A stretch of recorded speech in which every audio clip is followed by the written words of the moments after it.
Hi, I'm Gardener Scott, and today I'll show you how I plant a bare root tree.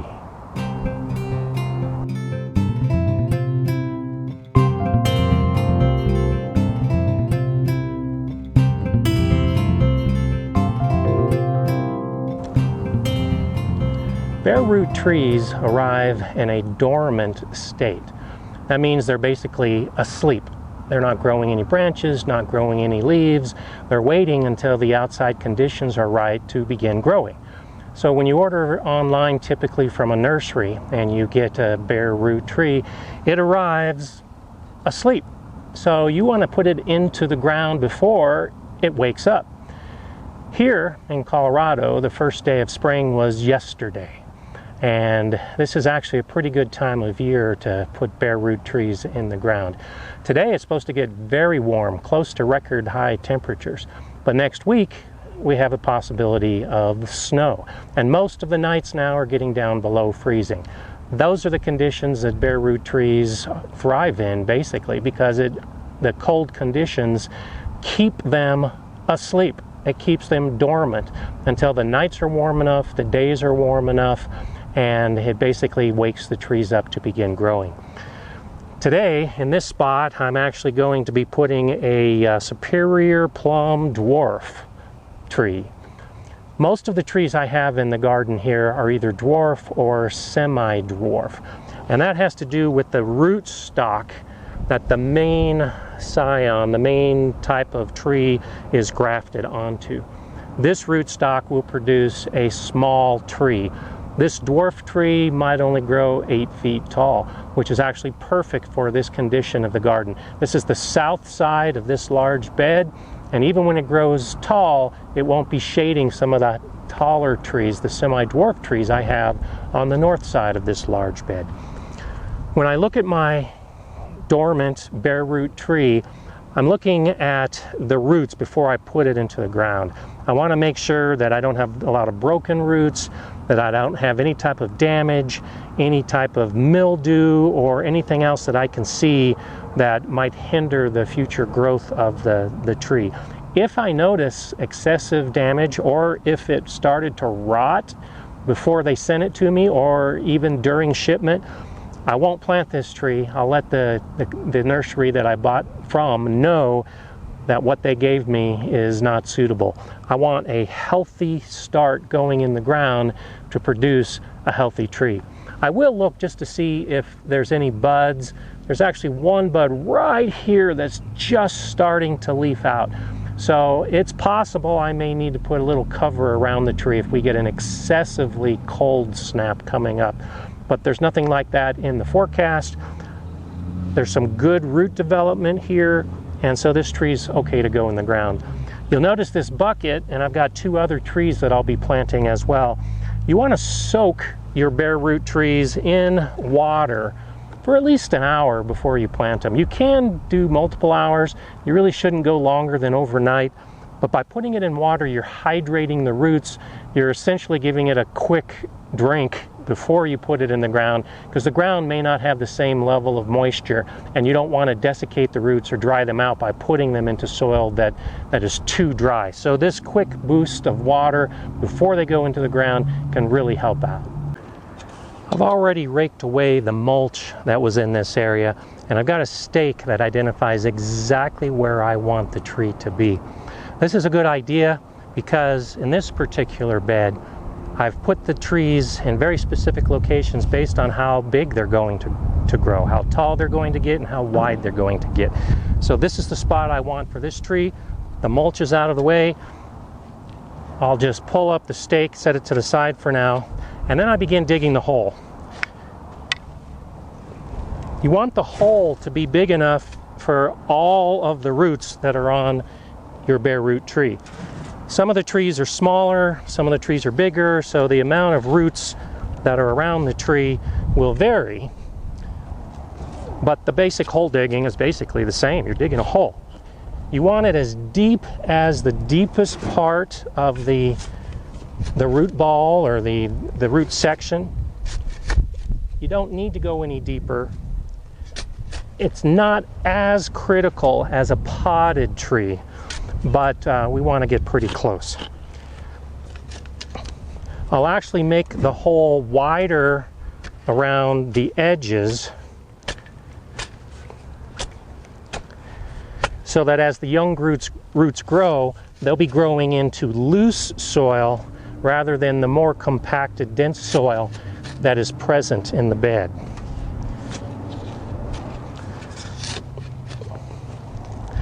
And when I've got the hole dug, I'll go ahead and put the tree in place, and then as you'll see a little later, I'll be putting the mulch back over this dug hole to help protect the young tree as it's growing.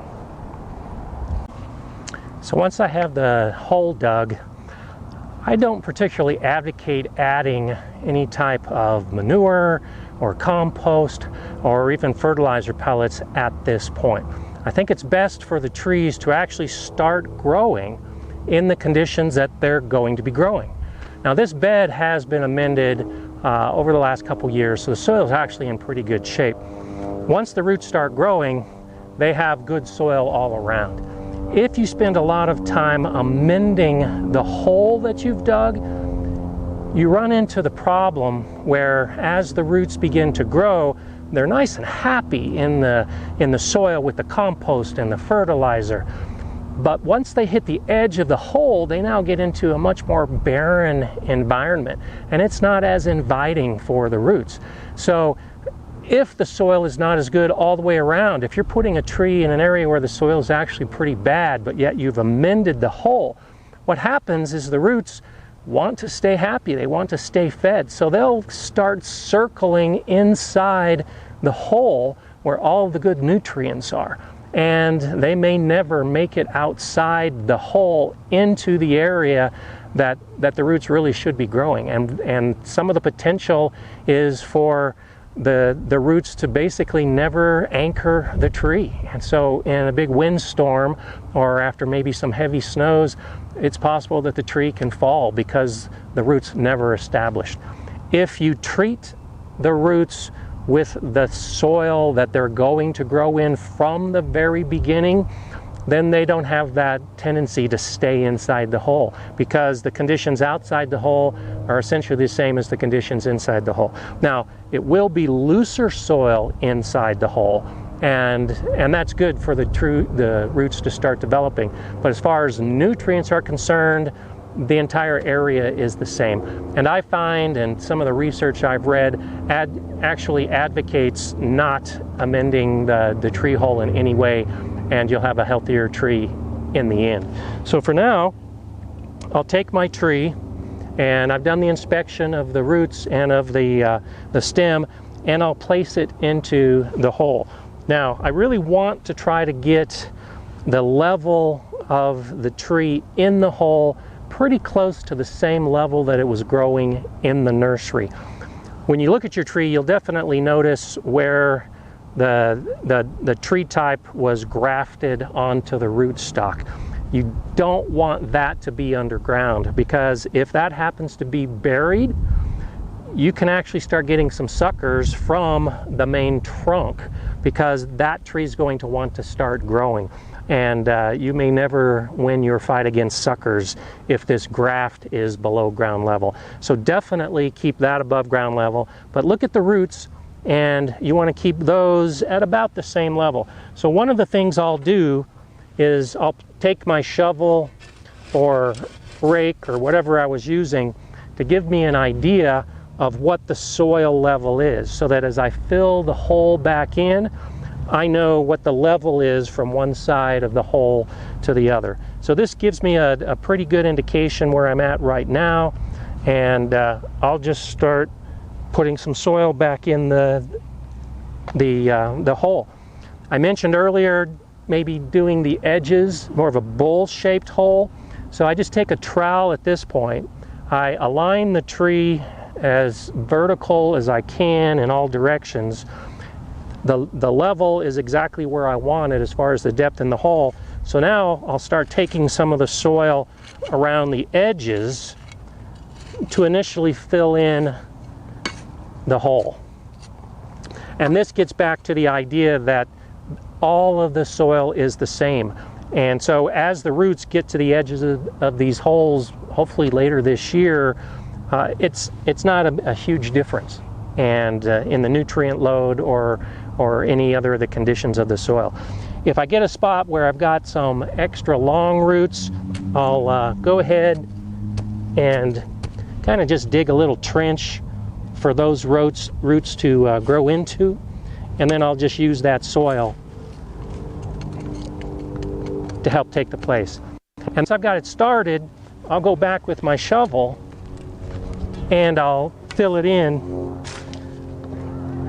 with much more of the soil from the wheelbarrow.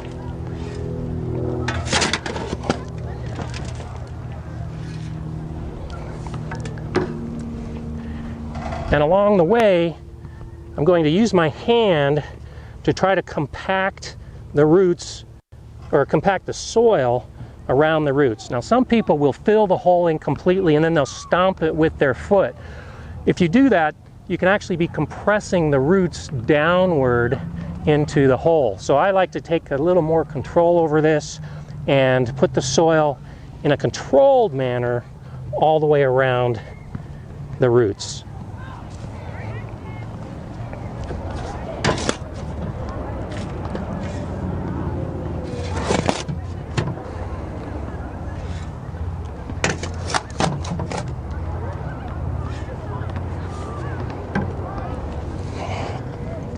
I'll break up any clods and try to just make it a nice, consistent condition all the way around. So you want to water well shortly after you put all the soil in place. I'll actually put the soil into the shape of a little crater to help hold the water, and start with a good soaking. Let the water saturate the soil, drain into the soil, and then I'll add some more.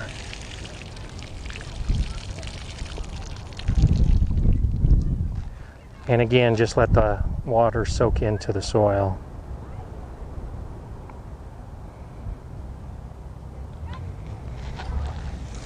I'll also get the edges, because even though the roots haven't gone out that far yet, any dry soil around the edges will suck up all the water you put in the middle. So if the whole area is nice and moist, you're then ready to put the mulch back over it. But I'm going to let the water drain in this hole a little bit more. So after you've given your newly planted tree a good drink, you can put the mulch back into place. Try to avoid getting the mulch all the way up to the bark of the tree. In a dry area like mine, it's not as important, but in a lot of wet areas, more humid areas, the bark next to the tree can invite all kinds of problems, to include rodents that might burrow under the bark. I've also left the stake with the red top in place so that I know where the tree is, but more importantly, others know where the tree is, so people don't inadvertently walk into it. After I finish planting a bare root tree, I don't stake it. I just leave it to the elements. Most of the reasons for staking a tree is so that it doesn't blow over in the wind. But with no top growth leaves and with no side branches at this point, the likelihood of this twig with the solitary trunk blowing over in the wind is pretty remote. And when left to the elements and allowed to sway in the wind, it actually helps promote better growth throughout the trunk. It'll be a stronger tree if you don't stake it. And there you have it. That's how I plant a bare root tree. If you have any questions, let me know. Feel free to subscribe, and if you like the video, give me a thumbs up. I'm Gardener Scott. Enjoy gardening.